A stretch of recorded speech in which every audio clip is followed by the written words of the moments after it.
Yesterday was World Storytelling Day.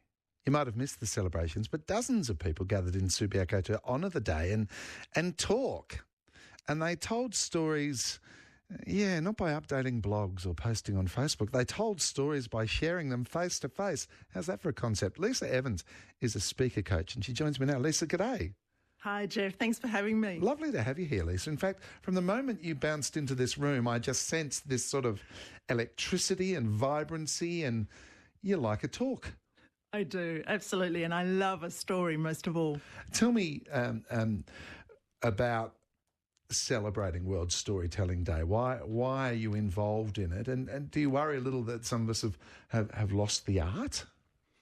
Well, World Storytelling Day is an annual global event where people around the world come together with the purpose of sharing the art of storytelling. And over 19 countries participated yesterday, telling stories at the same time. So it's celebrated on the spring equinox in the Northern Hemisphere, and for us in the South on our first day of autumn. It was just fantastic to be able to bring together a group of Perth business people to share their stories live in front of an audience. It was a fantastic moment, and Stories from the Heart is all about creating a safe and supportive place where people can come along and share deep and personal stories with the purpose of empowering and inspiring others to do the same. So the best storytelling is the most honest and from the heart, but you have to feel comfortable and safe that you're in the right environment to do that. Absolutely, yeah. The best stories are told without slides, without notes, directly from the heart, so that you can really connect in an authentic way with the people that you're sharing a story with. What were some of the things that people were talking about yesterday?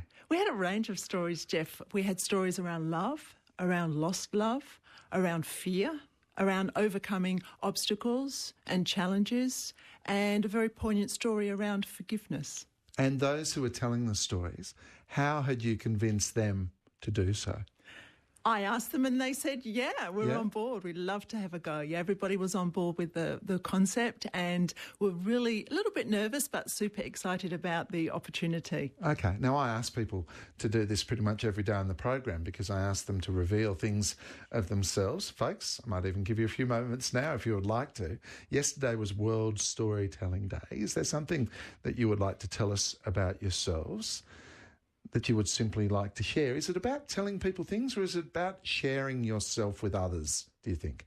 I think it's a bit of both. It's about using a personal story in a way that has a message, and that message is what people take away as a form of inspiration. So throughout learning our experiences and life stories, particularly those overcoming challenges, we have a lesson learned, and that lesson learned we can then tell the audience so that they can then relate to that in a way. So it's about relating and definitely sharing. I'm interested when you talk about overcoming challenges. Tell us about your passion for this and from where it comes.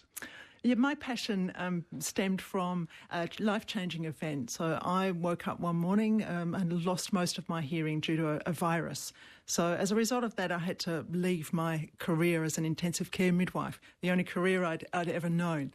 I was fortunate enough to get on a research trial here in Perth and I got a cochlear implant. And that was the beginning of my very long journey of rehabilitation, learning to hear and speak all over again with the use of a cochlear implant. And that was the start of my public speaking journey. Wow. I jumped into public speaking so that I could learn to get familiar and use my voice again, retrain my brain to hear with the device. And that's when I began to get hooked on speaking and storytelling. That is a fantastic story, but it is born out of difficult circumstance. How old were you? And can you recall waking up that morning? What did you no longer have available to you?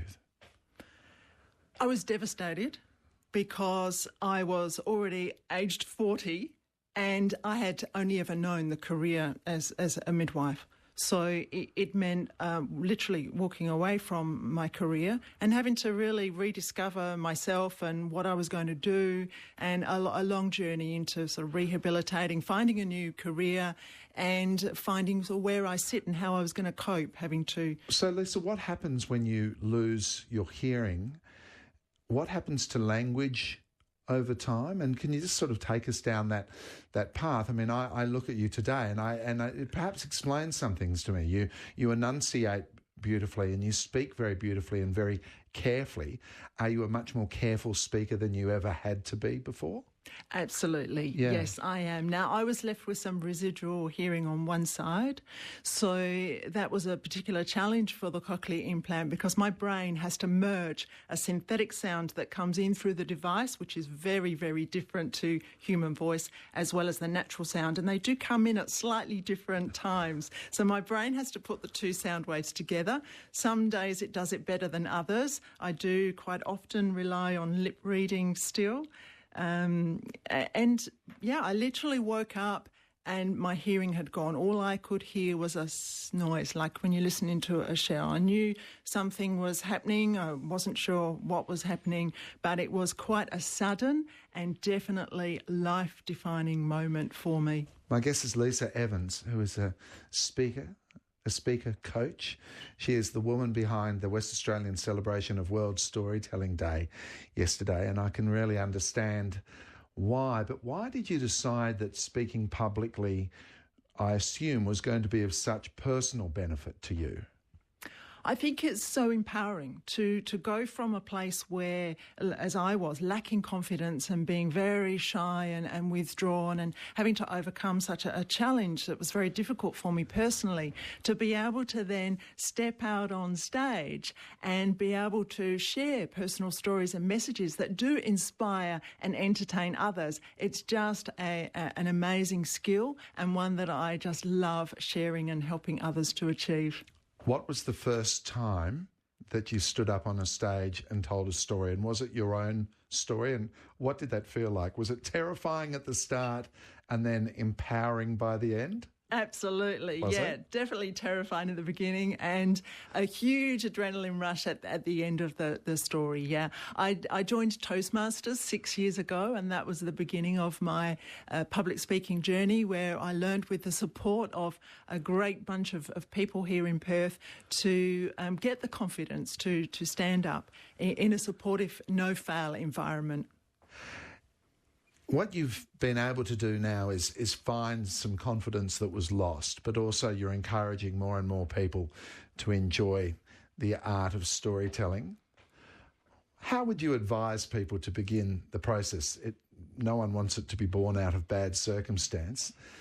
How do you encourage someone to say, just get around with other people, be with other people, be a good listener and then not be frightened to tell a story? Yeah, I think you've really said something important there, Geoff. To be a good storyteller, you've got to be a good story listener first. And listening is a very important part of storytelling. And I believe that we all have stories to share, and that some people say, well, I don't have stories to share because my life's just way too ordinary. But I think that the best stories come out of ordinary circumstances to ordinary people living very ordinary lives. And we all have stories. We just need to dig deep and be brave enough to share them. And I encourage people to start a story bank or a story file. Start collecting your stories and think about the lesson learned under those circumstances and how you can use that to share with others so that they can also feel a connection and they feel as though they can relate to that situation. Do you think the problem with a lot of people is that they feel, as you say, they don't put much worth on their own story, so they don't think it's worth sharing? They feel vulnerable that they're going to be judged or criticised by talking candidly about something? Absolutely, yeah. I think that it has to be, real stories are the best stories. You know, we are unique and we are the only ones able to tell our own story. And I think that the authenticity is a very incredible thing, to be able to share that in a way that does empower others is a really wonderful skill. And also to remind people that their experience is a shared experience. We do this all the time. This is our aspiration on this program, to tell people that they're not alone with whatever they're experiencing, and that there is a thing called the human condition, and we all relate to it. Absolutely, yeah. Thank you so much for coming in today. I think it's a great idea, and your interest in it, and now your ability to help other people, Lisa, is wonderful. Thank you very much indeed. Thank you for having me. Lisa Evans.